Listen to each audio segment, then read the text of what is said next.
versus BPPV, which is benign paroxysmal. Uh, okay, that's benign paroxysmal positional vertigo. It's a lot of words put together, and you can get confused saying that as I just did.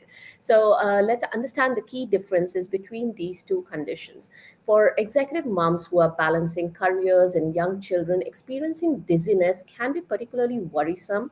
It can be overwhelming, and it can disrupt your daily life, really. And it is crucial to understand the source of your dizziness. So two of the main conditions that we see in everyday life is BPPV, that is benign paroxysmal positional vertigo, and cervicogenic dizziness. And of course, there are many other sources of dizziness as well, but these are the two main ones. So in this video, let's understand what are these conditions, what are the key differences, because once you understand what exactly is going on, what is the reason for your dizziness, you will be able to manage it better. You'll be able to understand it better. So it takes away that anxiety, that overwhelm out of the condition. All right. So before we get into the topic for today, for those of you who don't know me, my name is Swati. I'm an executive mom power coach. I help moms of younger kids who work in high stress executive jobs to manage their spinal, that is back and neck, and nerve pain with that. Despite low energy levels and brain fog. Now, I do this without taking away a big chunk of your time because, hey, we're moms, we're busy people. So I just give you simple exercises, some easy lifestyle modifications, some tips and tricks that have helped me in my own pain journey, my adrenal fatigue journey. By adrenal fatigue, I mean the low energy levels and the brain fog of or lack of focus. Of course, there are many other symptoms, but these were my main symptoms, and that's what I help you with. All right, so getting back into understanding cervicogenic dizziness versus BPPV, that is benign paroxysmal positional vertigo, and what are the key differences between them? Now, cervicogenic dizziness and BPPV, I will not say the whole thing because that just makes it too long. They are both conditions that cause dizziness, but they originate from very different sources. Your BPPV originates from your inner ear, and your cervicogenic dizziness originates from your cervical spine, as the name suggests, or your neck. Now, cervicogenic dizziness usually it results from poor posture, cervical spine disorders, some neck trauma, and okay, let's look at the anatomy of the cervical spine very briefly. So there are 7 vertebrae in your cervical spine from your hairline till where it meets the shoulder or the upper back here. So in these 7 vertebrae on either side, there are nerves that are exiting the between every 2 vertebrae, there are nerves that exit the spine. Now, every single nerve has got a function because it goes in it goes and supplies a certain area of the body. Like the ones in the lower cervical spine will go and supply the shoulder and arm area. If you look at the upper cervical spine, which is from your C1 to about C3, 4, so like upper to mid cervical spine, when these are irritated or compressed, then these nerves can lead to cervicogenic dizziness, headaches, sometimes a little bit of visual disturbances, etc.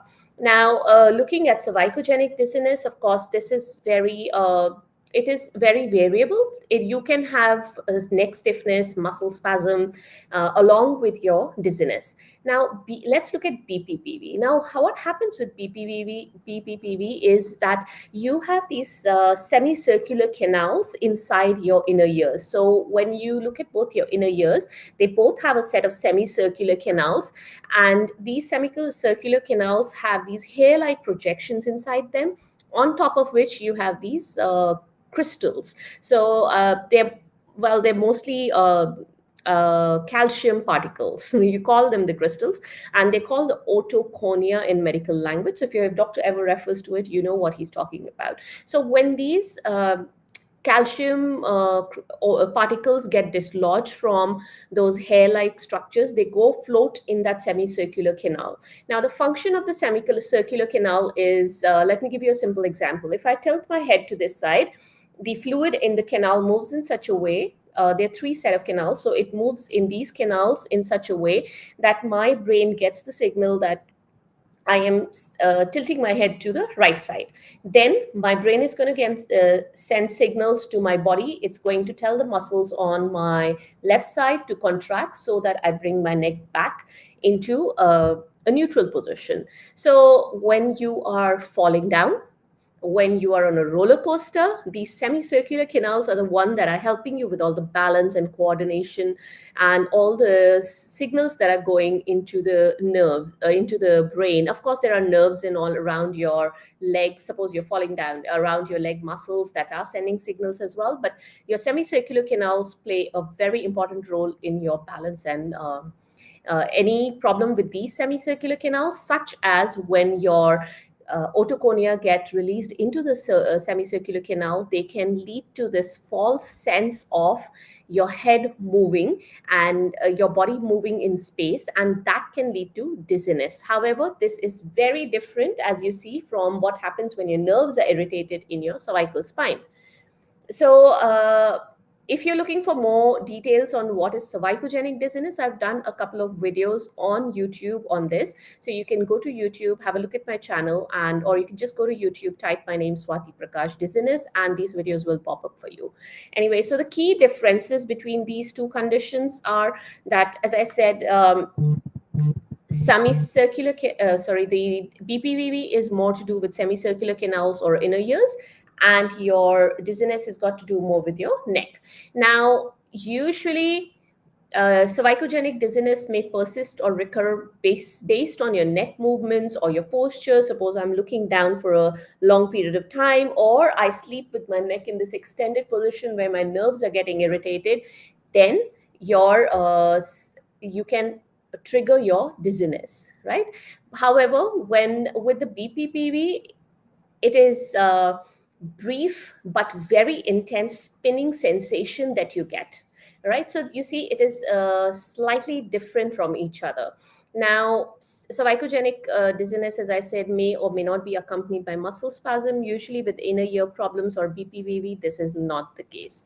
Cervicogenic dizziness may, as I was saying, it may be, sorry, I lost my train of thought there. There was some technical issue here.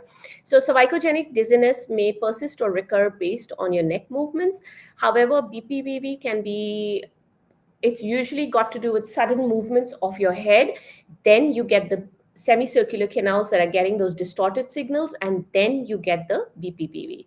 So, while cervicogenic dizziness is usually diagnosed through a combination of physical examination, you rule out other causes of dizziness, and the treatment can include exercises, postural correction. If you have muscle spasm, then easing that, pain relief in the neck, or any other issues in the neck, or say if I have a disc bulge because of which my nerves are getting irritated, so treating the root cause of the cervicogenic dizziness. However, with BPPV, usually it is diagnosed with very specific tests. There is one known as Dix-Hall-Pike maneuver, which your doctor moves your head around in such a way that they try and move those calcium particles through your semicircular canal. So I won't go into the details of that, but that is usually used for diagnosing the BPPV.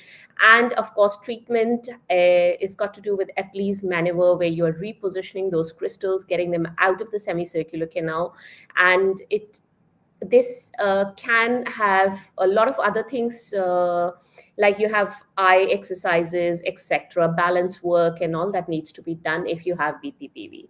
Anyway, so I think that sort of gives you an explanation of what is the differences between these two conditions. If you want to know more about what is the cause of your cervicogenic dizziness, if you want a simplified breakdown, and of course there are many other conditions as well. So if you wanted a breakdown of why or what is the source of your cervicogenic dizziness, have a look at the blog that I have written on this topic that has this free guide for you. It's called Is Your Neck the Cause of Your Cervicogenic Dizziness or Your Cervical Vertigo? So have a look at that guide, and you would know for sure if your cervicogenic dizziness is actually originating in your cervical spine. Alrighty, so that blog also has a lot of other information about cervicogenic dizziness and BPPV, so you can have a look at it there. I will leave a link in the description of this video. If you're watching me on Instagram, the description will be in my bio, and the link to the blog will be in my bio, so have a look there. If you cannot find it, just message me and I'll be happy to send it across to you. Alrighty, I'll see you guys next time. If you have any questions, any comments, do let me know. I'll be happy to answer them for you. All right. See you guys next time. Bye.